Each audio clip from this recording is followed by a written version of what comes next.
பொதுவா வந்து புதுசா ஒருத்தவங்க ஆட்சிக்கு வராங்க அப்படின்னா, அவங்களுக்கு ஒரு 6 மாச காலம் வந்து அந்த ஹனிமூன் பீரியட். ஏன்னா வந்து அவங்களுக்கு அந்த கத்துக்கிறதுக்கான ஒரு காலம். ஆக்சுவலா அரசியல் கத்துட்டு தான் வரணும். வந்து கத்துக்க கூடாது அப்படின்ற ஒரு இது இருக்கு. பட் அதெல்லாம் தாண்டி இது ஒரு இருக்கு. ஒரு ரூலாவே இருக்கு. அந்த 6 மாசத்துல அவங்க நெறைய விஷயங்கள் பார்த்து பொறுமையா அதுக்கப்புறம் அந்த விமர்சனங்கள் வைக்கலாம் அப்படின்ற ஒரு விஷயம் இருக்கு. ஆனா இப்ப அவரு பதவியேற்று ஒரு 16 நாட்கள் இருக்கும். இப்பவே நம்ம நெறைய விமர்சனங்கள் பார்க்க முடியுது அவர் மேல. திமுக சார்புல இருக்கட்டும், அதிமுக சார்புல இருக்கட்டும். இந்த விமர்சனங்கள் வைக்கப்படுறத நீங்க எப்படி பார்க்குறீங்க? விமர்சனங்கள் திமுக தலைவராகட்டும், எடப்பாடி ஆகட்டும், தமிழக முதல்வரா இருக்கக்கூடிய விஜய் அவர்கள் மேல கடுமையான விமர்சனம் வைக்கிறதுக்கு முக்கியமான காரணம், அவங்க அவங்க ஒரு விஷயம் எதிர்பார்த்தாங்க.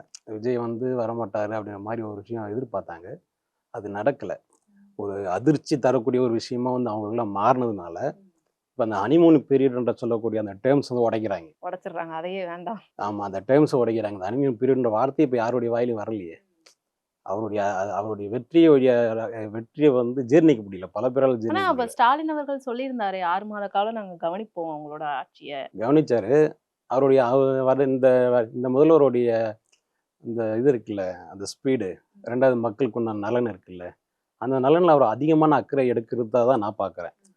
எனக்கு தனிப்பட்ட முறையில நடிகர் விஜயா அவர் மேல 1008 விமர்சனங்கள் இருந்தாலும், டிவிகே உடைய தலைவராக விஜய் மேல எனக்கு 1008 விமர்சனங்கள் இருந்தாலும், தமிழக முதல்வரா அவர் இன்னைக்கு வரைக்கும் ஓகே அப்படின்ற மாரி தான் என்னுடைய பார்வையில நான் பார்க்குறேன்.